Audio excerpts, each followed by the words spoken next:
नमस्कार।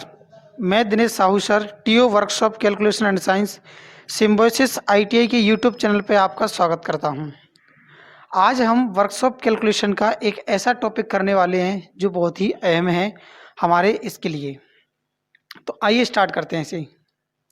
तो चैप्टर का ये टॉपिक का जो हमारा नाम है वो है समलंब चतुर्भुज ट्रेपेजियम।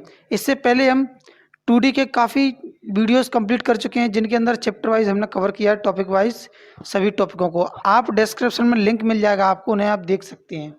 आज हम समलंब चतुर्भुज को कंप्लीट करने वाले हैं। तो आइए जानते हैं समलंब चतुर्भुज के बारे में। समतल पर चार असमान भुजाओं से घिरा हुआ है क्षेत्र जिनकी आमने सामने की दो भुजाएं समांतर तथा असमान हों, समलंब चतुर्भुज कहलाता है। जैसा कि आप देख रहे हैं कि आपके सामने जो डिस्प्ले आपको नजर आ रहा है, एक आपका तल है जिसको हम समतल बोलते हैं। तो इस पर हम क्या करते हैं, चार असमान भुजाओं को लेते हैं, लेकिन दो भुजाएं समांतर जरूर होना चाहिए। जैसे कि हम देखते हैं चित्र के अंदर ए बी और सी डी, ये दोनों की दोनों हैं तो असमान, यानी अलग अलग साइज है इनकी, एक बड़ी है और एक छोटी है, लेकिन ये दोनों एक दूसरे के समांतर हैं, पैरेलल हैं।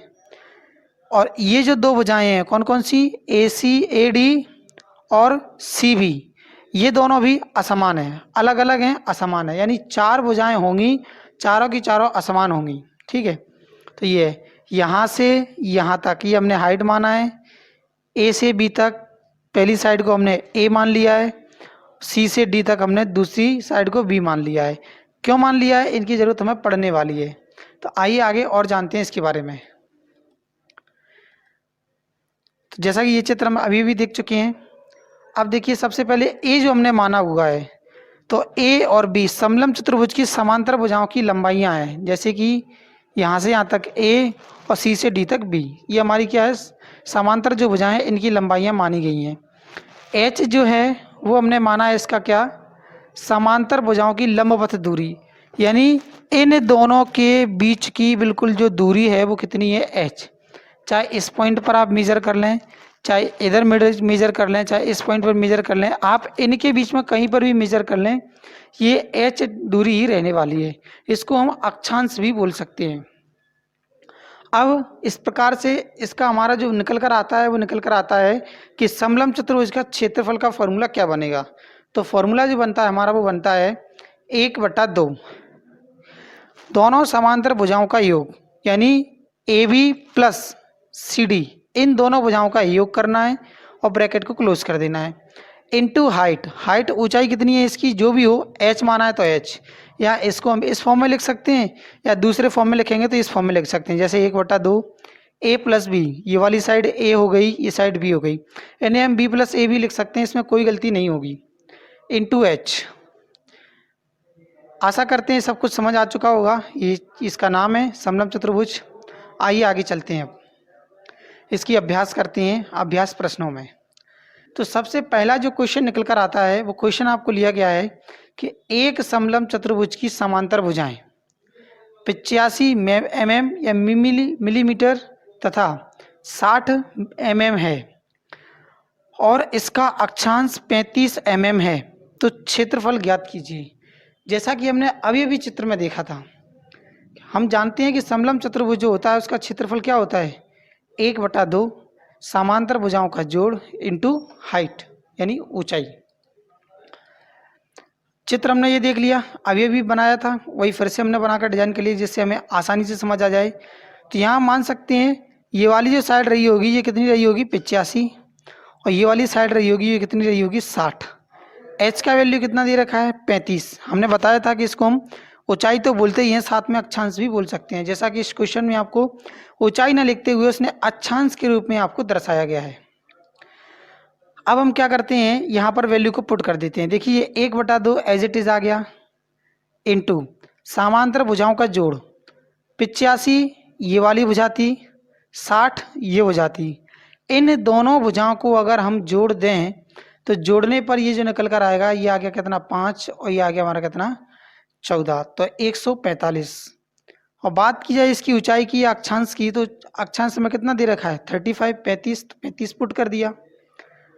अब हम क्या करेंगे, इन दोनों का मल्टीप्लाई करेंगे और जो भी आंसर निकल कर आएगा उसमें हम 2 से डिवाइड कर देंगे, तो फाइनली हमारा जो आंसर निकल कर आएगा वो निकल कर आएगा 2537.5 वर्ग mm। तो ये जो हमारा है समलंब चतुर्भुज का पूरे का क्षेत्रफल निकल कर आ गया इस क्वेश्चन का। आइए और एक और क्वेश्चन लेते हैं इसी प्रकार से प्रैक्टिस के लिए। एक नहर का कटाक्ष या क्रॉस सेक्शन समलंब चतुर्भुज के आकार में है। यदि नहर ऊपर से 15 मीटर चौड़ी और नीचे से 10 मीटर चौड़ी है तथा क्षेत्रफल 175 वर्ग मीटर है तो नहर की गहराई ज्ञात कीजिए। जैसा कि हम अभी भी पढ़ चुके हैं, क्या होता है कि हम जानते हैं कि समलंब चतुर्भुज का जो क्षेत्रफल होता है वो होता है 1/2 गुणा समांतर भुजाओं का जोड़ गुणा ऊंचाई। ये हम पहले भी जान चुके हैं, इस बात को हमें ध्यान रखना है। अब ये चित्र देख लेते हैं। जैसे कि हम देख लेते हैं कि नहर जो है उसका ये निचला पार्ट है और ऊपर आप देखते हैं कि नहर ज़्यादा चौड़ी होती है तो ये ज़्यादा चौड़ी है।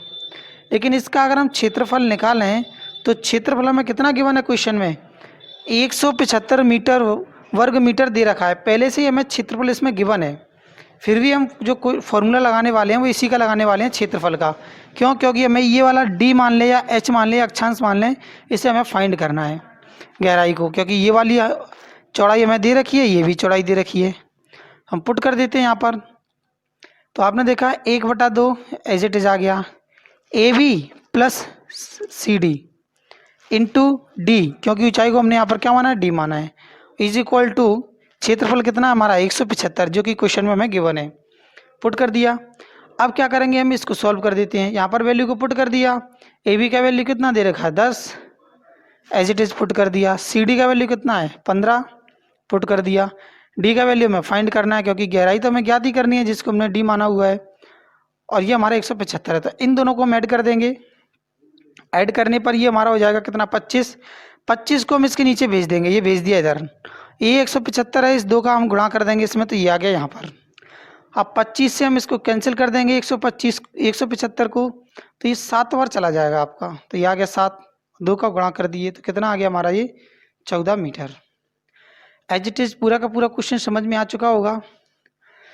तो आशा करते हैं आपको ये वीडियो बहुत पसंद आई होगी।